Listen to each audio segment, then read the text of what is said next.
안녕하세요. 4회 15번째 수업 시간입니다. 자, 오늘은 이웃나라 환경과 생활 모습에 대해서 한번 알아보도록 하겠습니다. 자, 지난 시간에 봤던 것부터 미안합니다. 그러면 핵심 단어부터 한번 살펴볼게요. 15번째 수업에서의 핵심 단어는 자연환경, 인문환경, 중국, 일본, 러시아, 그리고 교류입니다. 지난번에도 자연환경과 인문환경에 대해서는 한번 살펴봤죠. 이번 시간에는 우리나라 주변의 나라들, 그러니까 여기에 있는 중국이라든지 일본이라든지 러시아의 자연환경과 인문환경은 어떤 것이 있는지를 살펴보고요. 그리고 이 중국, 일본, 러시아가 이제 우리나라와 어떤 교류 관계에 있는지도 여러분들하고 한번 살펴보고자 합니다. 지난 시간 내용을 한번 정리해 볼게요. 지난 시간에서는 기후, 지형과 같은 자연환경과 종교, 풍습과 같은 인문환경들이 우리 생활 모습에 많은 영향을 주고 있다라는 점에 대해서 한번 살펴봤었죠. 사례로 살펴봤지만 여러분이 꼭 기억해야 될 사실은 자연환경과 인문환경들이 우리 생활 모습에 많은 영향을 주고 있다라는 사실을 여러분들이 꼭 기억해서 줬으면 좋겠습니다.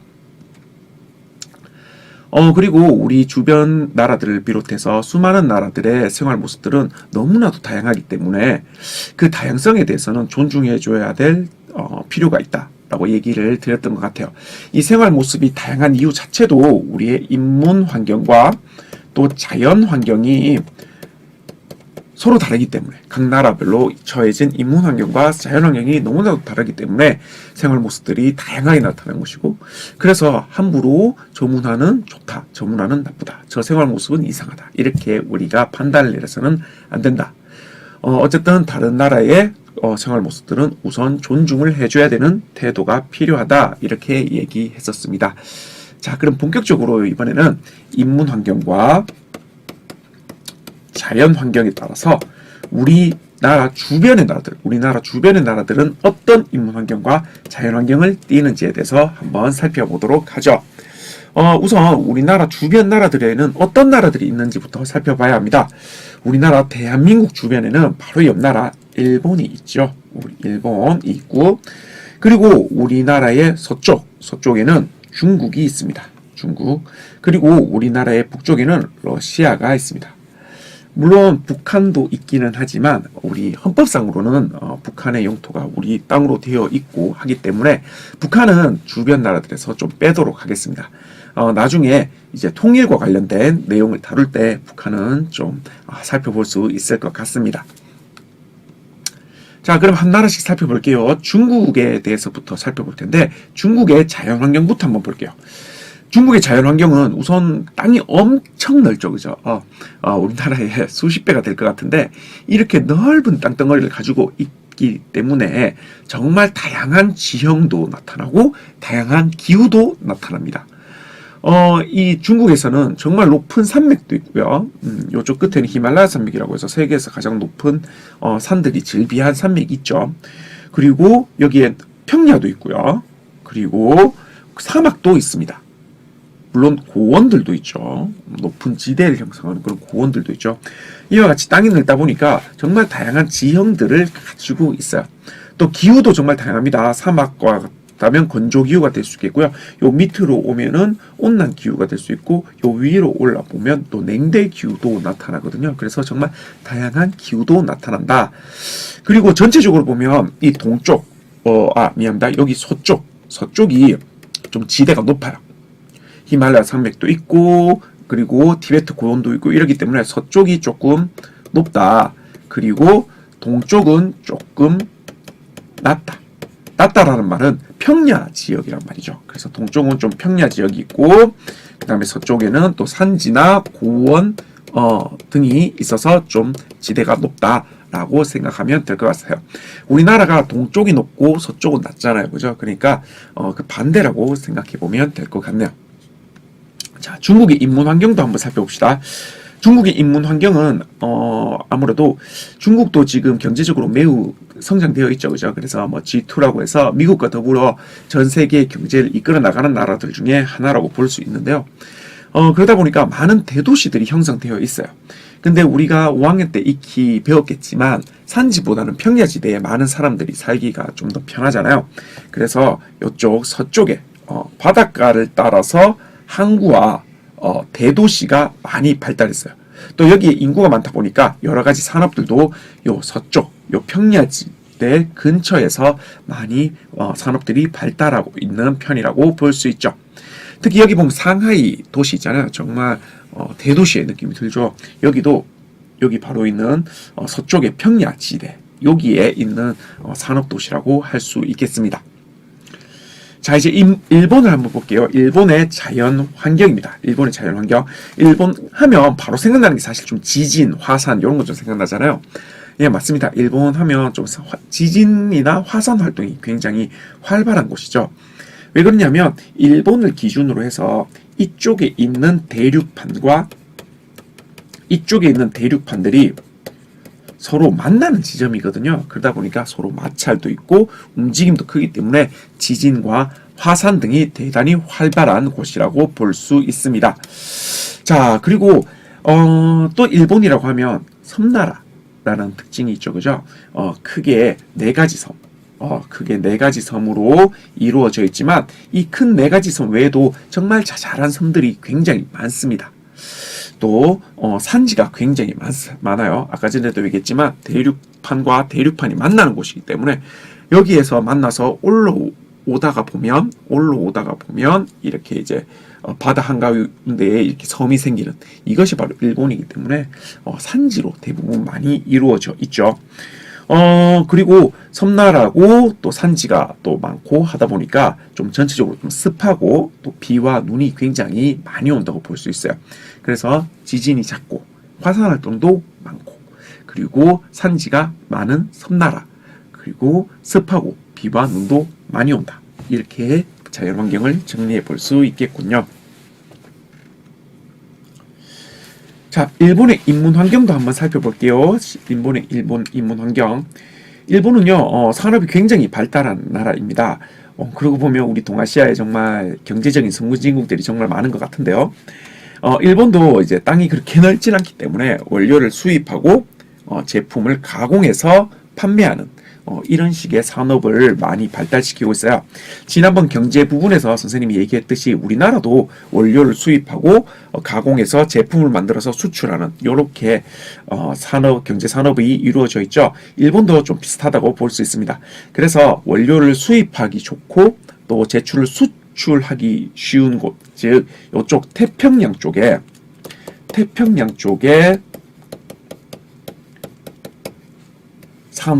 산업이 많이 발달되어 있습니다.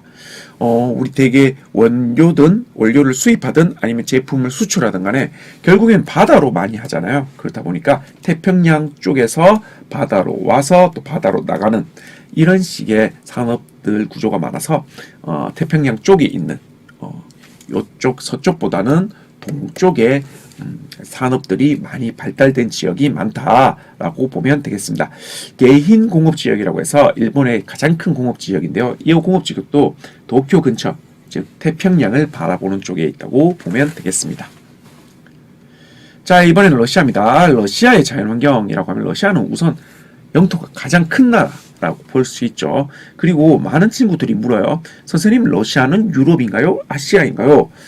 라고 물으면 사실 정답은 유럽과 아시아에 걸쳐 있다라고 보면 돼요. 러시아의 자연환경적 특징이라고도 볼 수 있는데 여기 우랄산맥이라고 있잖아요. 여기 보이나요? 우랄산맥. 이 우랄산맥을 기준으로 이쪽 동쪽은 아시아라고 볼 수 있고요. 서쪽은 유럽이라고 볼 수 있어요. 유럽과 아시아는 둘 다 지역의 이름이기 때문에 지형상의 이름이라기보다는 지역의 이름이기 때문에 우리가 나라가 뭐 유럽이다 아시아다라기보다는 요거는 지역적인 이름이기 때문에 러시아라는 나라가 유럽 지역과 아시아 지역을 걸쳐 있다라고 얘기하는 것이 가장 적합한 말이 되겠습니다. 여기서도 보겠지만 여기 우랄 산맥에 있는 탑이거든요. 이 탑을 기준으로 여기는 러시아어로 아시아, 여기는 러시아어로 유럽이라고 적혀있죠. 다시 한번 얘기 드리면 러시아의 자연환경은 우선 유럽과 아시아에 걸쳐 있다. 그리고 대부분이 냉대 기후고요. 또 북쪽으로 올라가면 거의 한대 기후에 가까워요. 그래서 매우 추운 지역입니다. 그나마 요 서쪽 지방이 조금 덜 춥고 그러다 보니까 또 요쪽이 또 평지가 좀 많아요. 그리고 요 동쪽으로 갈수록 매우 춥고 또 고원이나 높은 산지가 많아서 이쪽에 사람들이 더 많이 산다라고 보면 될 것 같아요. 정리해보면 러시아의 자연환경은 유럽과 아시아에 걸쳐 있고 냉대 기후나 한대 기후가 많이 펼쳐져 있으며 동쪽은 조금 높고 서쪽은 평원이기 때문에 서쪽에 사람이 많이 산다라고 볼 수 있습니다. 인문 환경으로 한번 넘어가 보죠. 인문 환경으로 넘어가 보면 아까도 얘기했듯이 요 동쪽에 사람들이 많이 살아요. 그리고 여기서 동쪽에서부터 러시아라는 나라가 시작해서 점점 서쪽으로 뻗어나갔기 때문에 전체적으로 문화 자체는 유럽식 문화가 굉장히 많이 발달되어 있습니다. 자, 그리고 천연자원을 통한 산업이 매우 발달되어 있어요. 천연자원이 많이 난다는 것은 자연 환경이 될 수 있겠지만 이를 개발해서 이것을 산업으로 만들었다라는 점에서 요거는 인문 환경으로 볼 수 있습니다. 특히 가스 등이 많이 나기 때문에 유럽에 난방을 한다거나 유럽의 에너지원으로서 이 러시아의 가스를 많이 쓰고 있다고 보면 되겠습니다. 최근에 그 러시아랑 우크라이나랑 전쟁이 있었죠, 그죠? 그래서 이 러시아의 가스를 유럽에 이제 공급하지 못하는 사태가 벌어지지 않을까 하는 걱정도 하고 있다는데요. 그만큼 러시아의 가스가 천연 자원을 활용한 산업으로서 굉장히 유명하다라고 생각하면 되겠습니다. 자, 그러면 이제 러시아, 중국, 일본에 대한 자연 환경과 인문 환경을 한번 살펴봤는데요. 그럼 우리나라와의 약간의 공통점과 차이점을 한번 살펴볼게요. 자, 이것이 한국의 간판, 이것이 일본의 간판, 이것이 중국의 간판인데요. 차이점을 느낄 수 있나요? 공통점을 한번 볼게요. 공통점을 느낄 수 있나요? 한번 살펴보면 그냥 선생님의 얘기를 기다려주지 말고 여러분이 한번 살펴보세요. 어떤 것이 있을까요? 잘 살펴본 친구는 알겠지만 은근히 셋 다 한자가 들어가 있어요. 우리나라도 요 밑에 한글 밑에 한자가 들어가 있고 일본도 자기들만의 그 가나 문자가 있지만 한자를 섞었어요. 한자를 섞었어요. 중국은 당연히 한자가 자기 나라의 문자이기 때문에 한자를 당연히 쓰고 있고요. 그러니까 한중일 모두 한자를 많이 쓰고 있다라고 보면 돼요. 그래서 사실 한자를 통해서 서로 자기들의 의사소통을 또 할 수가 있습니다. 특히 이제 지금은 일본이나 중국 같은 경우는 한자를 좀 더 간략하게 해서 쓰고 있어요. 같은 한자라지만 잘 보면 조금 다름을 느낄 수 있거든요. 한자가 조금씩 변형되어 있어요. 우리나라가 옛날 한자를 거의 그대로 쓰고 있는 편이고 중국과 일본은 조금 많이 바뀌어진 상황입니다. 한자가 좀 쓰기 어렵다 보니까 좀 더 쓰기 편하게 그렇게 바꾼 거죠. 어쨌든 그런데 한자를 기반으로 하고 있기 때문에 이들의 옛날 문서들, 그러니까 한중일 옛날의 뭐 역사책이나 이런 걸 보면 다 한자로 적혀 있어요.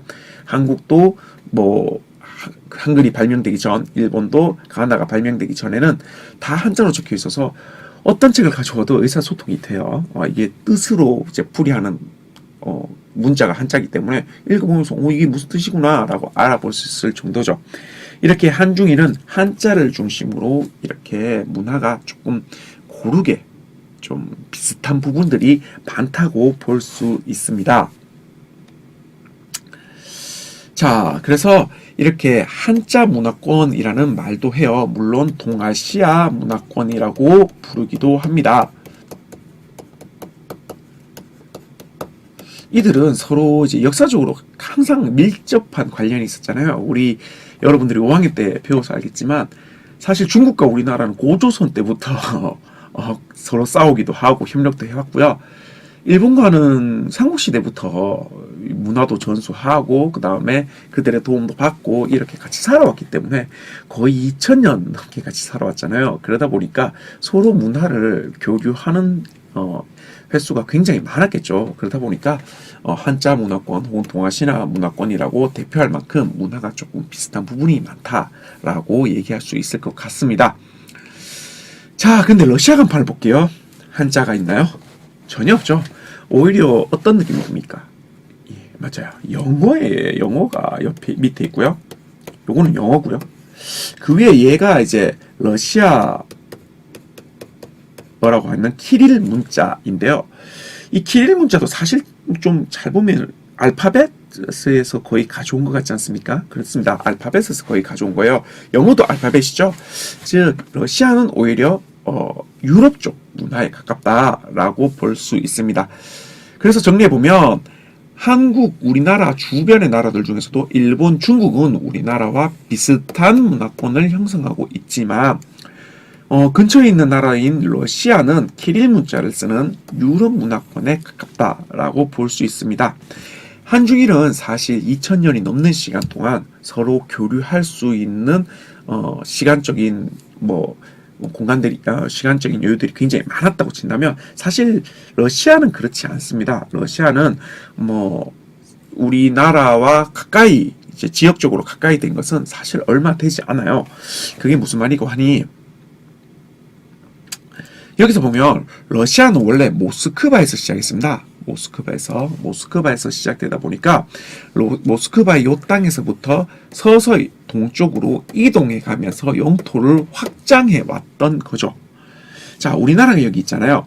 우리나라와 중국과 일본은 거의 2000년이 넘는 시간 동안 서로 싸우기도 하고 교류하기도 하고 하던 과정에서 문화가 서로 섞이기도 하고 문화가 전수되기도 하고 받아들여지기도 했겠죠. 그러면서 문화가 비슷해졌다고 한다면 이 러시아는 사실 이 중국과 한국 근처로 온 것 자체가 1905년입니다. 물론 중국과는 좀 더 일찍 만났습니다만 1905년에 확실히 연해주 근처까지 오거든요. 물론 조선 중기 때도 우리나라가 이제 나선 정벌이라고 해서 러시아를 만난 적이 있기는 있어요. 근데 그거는 잠시 만난 거고요. 실질적으로 영향을 받았던 것은 거의 조선 고종 때라고 볼 수 있습니다. 조선 고종이라고 한다면 사실 지금으로부터 200년도 채 지나지 않았을 때거든요. 일제강점기 바로 직전이니까요. 그렇게 따진다면 사실 우리가 러시아랑 문화를 많이 주고받을 만한 시간은 그렇게 많지 않았다. 그래서 이렇게 한중일은 비슷한 문화권을 형성하지만 근처에 있는 나라라고 하는 러시아는 사실 문화적으로 좀 거리가 있다. 이 러시아는 오히려 수년간 태어날 때부터 자신들의 근간인 유럽과 오히려 문화가 비슷하다라고 생각하면 되겠습니다. 그래서 이 식사 문화도 보면 우리 한국과 일본, 중국은 서로 좀 비슷한 면이 있어요. 여기 식사 상차림을 한번 볼래요? 상차림을 보면 물론 차이도 있긴 있어요. 차이도 있긴 있는데 공통점만 보죠. 우선 젓가락이 보입니다. 그죠? 젓가락. 이것이 가장 대표적인 공통점이죠. 물론 숟가락을 쓴다는 점에서는 또 일본이나 중국은 또 우리랑 숟가락을 쓰는 방법이 좀 많이 달라요. 우리는 밥을 퍼먹는 데 쓴다면 이 친구들은 국을 뜰 때 쓰는 용도로 거의 쓰거든요. 자신이 입에 가져가는 것은 숟가락이 아니라 젓가락이 거의 대부분이기 때문에 숟가락을 우리와 비슷한 용도로 쓰지는 않습니다만 어쨌든 젓가락을 쓴다는 것은 거의 공통적이라고 볼 수 있습니다. 물론 그 젓가락도 형태는 좀 달라요. 우리는 주로 금속 젓가락이라면 일본은 뾰족한 나무 젓가락이 가깝고요. 중국은 긴 젓가락입니다. 이것은 아마도 우리는 이제 양념이 조금 많은 음식을 다루다 보니까 이 양념이 이제 나무에 절여질까봐 금속을 많이 쓴다고 하고요. 일본은 그에 비해서 양념이 좀 적은 음식들이 많죠. 그리고 중국 같은 경우에는 같은 테이블에서 이제 멀리 있는 것을 짚어야 되기 때문에 좀 긴 젓가락을 쓰기도 한답니다. 물론 튀김 종류가 많은 튀겨서 볶고 튀기는 종류가 많은 중국 식사에서 조금 위험할까봐 쓴다라는 경우도 있기는 있는데요. 어쨌든 긴 젓가락을 사용하고 있습니다. 또 공통적인 게 있죠. 쌀을 주식으로 한다는 점입니다. 여기서 보면 한국도 당연히 쌀을 주식으로 하고요. 그리고 여기 스시가 되어 있는 일본도 쌀을 주식으로 하고 있죠. 중국도 쌀을 주식으로 많이 쓰고 있습니다. 이렇게 쌀을 주식으로 쓰고 젓가락을 사용한다는 점에서 이제 같은 문화권의 모습을 보이고 있고요. 반면에 러시아는 빵을 주식으로 하고 포크, 나이프를 사용하고 차례대로 식사가 제공이 나온다는 걸 봐서도 역시 우리 동아시아보다는 유럽에 가까운 문화를 보이고 있다라고 얘기 드릴 수 있을 것 같습니다. 자, 정리해보면 우리나라는 러시아, 중국, 일본 등과 이제 가까운 나라라고 볼 수 있는데요. 지리적으로 가까운데요. 특히 중국, 일본, 한국이 이렇게 문화적으로 매우 가깝다라고 볼 수 있겠습니다. 자, 그러면 우리나라와 이웃 나라와의 교류를 한번 살펴볼게요. 교류를 한번 살펴보면요. 자, 우선 경제적 교류를 한번 보겠습니다. 경제적 교류. 여기서 보면 에너지 협력이라고 적혀 있죠. 즉, 러시아에서 뭐 가스가 많이 난다고 아까 전에 얘기를 했지 않습니까? 이런 가스들을 우리나라로 끌어오고, 그 다음에 고비 사막에서 보면 중국은 사막이 있다 그랬죠. 사막에는 이제 뭐 나무나 이런 것이 거의 자라지 않기 때문에 풍력 발전에 매우 유리하다고 해요. 그리고 태양광 발전도 꽤 잘 되고요. 그래서 이런 풍력과 태양광 발전에 의한 전력을 또 러시아에서는 가스에 의한 에너지원을 우리나라로 끌어올 수 있는 거죠. 그죠? 물론 그들도 우리나라에서 에너지를 팔 수 있고, 우리나라는 그 에너지 덕에 또 산업을 일으키거나 우리 생활에 유용하게 쓸 수 있습니다. 자, 그리고 우리 시장에 가보면 러시아 제품이라는 거 많이 볼 수 있을 것 같습니다. 특히 수산물 쪽에서 킹크랩 이런 거는 러시아에서 많이 우리가 잡아오거든요. 그리고 제품들 보면 중국 제품이나 일본 제품들을 종종 발견할 수 있습니다. 메이드 인 차이나라든지 메이드 인 재팬 같은 경우는 일본 제품, 중국 제품이라고 할 수 있죠. 이렇게 우리가 많은 물건들을 서로 팔고 또 사가면서 우리가 경제적 교역을 이웃나라와 하고 있다라고 알고 계시면 되겠네요. 자, 또 문화적 교류도 볼 수 있습니다. 문화적 교류, 나의 붉은 고래라고 해서 여러분들은 잘 모를 것 같은데요. 이거 2017년도에 나왔던 영화입니다. 이거 한중일 합작 만화 영화거든요. 그리고 호두까기 인형이라고 해서 러시아의 유명한 발레인데요. 이것도 한국에서 자주 공연되기도 합니다. 이런 식으로 문화적으로 서로 주고받는 경우도 많이 있죠. 특히 우리나라의 유학생, 우리나라에서 공부하는 학생들의 상당수가 사실 중국인이고요. 그 다음에 일본인들이 대다수를 차지하고 있습니다. 물론 러시아인들도 2% 정도가 차지되고 있죠. 이런 식으로 서로 문화적으로 사람 간의 교류도 많고요. 또 문화적인 교류도 굉장히 많다라고 보면 되겠네요. 정치적 교류도 있습니다. 여기 보면 빨간색이 있죠. 이게 뭐냐 하면 요것이 이제 그 미세먼지라고 보면 돼요. 미세먼지가 퍼져나가는 농도라고 보면 되는데요. 중국이 굉장히 많죠. 그죠? 우리가 알기로 우리나라에서 자체적으로 나오는 미세먼지도 굉장히 많은데 중국에서 넘어오는 미세먼지도 굉장히 많거든요. 그래서 이런 미세먼지에 대해서 한중일이 함께 의논하고 문제점을 해결해 나가고 있어요. 지금도 해결해 나가려고 굉장히 노력 중입니다. 물론 의견이 안 맞는 부분도 있고 합의되는 부분도 있지만 이런 것들은 사실 정치적인 교류가 될 수 있죠. 그리고 한중일 러시아 이 네 나라들은 서로 가까이 있기 때문에 나라 간 정상회담을 굉장히 많이 하고 있습니다. 특히 사실 우리나라와 북한과의 관계는 북한과 우리나라만의 관계라기보다는 중국, 러시아, 일본 또 멀리 있는 미국까지 얽혀있는 관계라고 볼 수 있어요. 그래서 한국과 북한, 남한과 북한 간의 이런 얽혀있는 실타래를 풀기 위해서는 중국, 러시아, 일본, 미국과의 협의도 굉장히 중요하다. 그래서 정치적 교류를 자주 하고 있다라고 볼 수 있겠습니다. 자, 배운 내용을 한번 정리해보죠. 우리나라 주변에는 중국, 일본, 러시아가 대표적으로 있습니다. 지리적으로 가까운 나라입니다. 어떤 친구들은 미국도 가깝지 않나요? 라고 얘기할 수 있는데 여기서는 지리적으로 가까운 나라라고 얘기를 드렸던 것 같아요. 자, 그래서 자연 환경으로서는요, 고비 사막이 있는 중국, 그 다음에 유럽과 아시아에 걸쳐져 있는 러시아, 그 다음에 화산 활동과 지진 활동이 활발한 일본 이렇게 들 수 있겠고요. 또 태평양 주변에 공업 지역이 많은 일본이라는 인문환경, 그 다음에 천연가스를 수출을 많이 하는 러시아의 인문환경, 그 다음에 동쪽에 많은 산업지대를 두고 인구도 많이 살고 있는 중국의 인문환경에 대해서도 언급을 했던 것 같습니다. 그런데 한국과 일본, 중국은 오랫동안 지리적으로 가까이 있었기 때문에 문화적으로도 비슷한 모습을 보이는 반면 러시아는 최근에 와서야 일제강점기 전후에 와서야 우리나라와 지리적으로 가까웠고 또 교류도 그때부터 본격적으로 있었기 때문에 문화적으로는 좀 거리가 있다. 오히려 러시아는 유럽 문화권에 가깝다라고 얘기를 나눴습니다. 마지막으로 경제적 교류와 문화적 교류와 정치적 교류를 계속 지속적으로 함으로써 주변 나라들과 협력을 다지고 있다라는 것도 얘기를 했던 것 같네요. 자, 그러면 바로 교재를 한번 살펴보고자 합니다.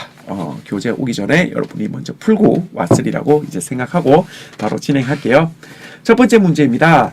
요 네 가지 사진들은 우리 러시아 그 다음에 일본, 중국의 자연문화와 자연환경과 인문환경에 대한 사진입니다. 그럼 이 중에서 인문환경을 드러내는 것은 무엇인가인데요. 사실 1번과 3번은 누가 봐도 자연환경이죠. 근데 2번과 4번이 좀 헷갈릴 텐데 2번은 사실 이거는 아까도 얘기했듯이 러시아에서 유럽과 아시아를 구분짓는 우랄산맥의 표지라고 얘기를 했었던 것 같아요. 이건 오히려 러시아가 유럽과 아시아에 걸쳐 있다라는 것을 나타내주는 사진입니다. 그래서 상하이라고 되어 있는 요 부분, 요거, 중국은 동쪽에 많은 사람들과 산업지대가 펼쳐져 있다라는 것, 요것 때문에 요 4번이 인문환경에 해당한다고 볼 수 있겠네요. 자, 2번 문제 보겠습니다. 2번 문제는요, 똑같은 문제죠, 그죠?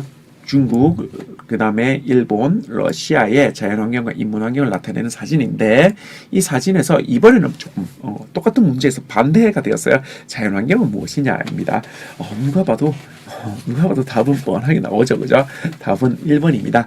중국 같은 경우에는 서쪽이 높다고 했죠. 특히 티베트 공원 같은 경우는 평지처럼 보이지만 사실은 굉장히 높은 산 위에 사람이 사는 거라고 보면 돼요. 그러니까 산이 뾰족한 것이 아니라 뭉뚱해서 여기 뭉뚱한 부분이 굉장히 넓기 때문에 여기에 사람이 살고 있어요. 거의 한 나라가 담길 정도로 뭉뚱하다고 하네요.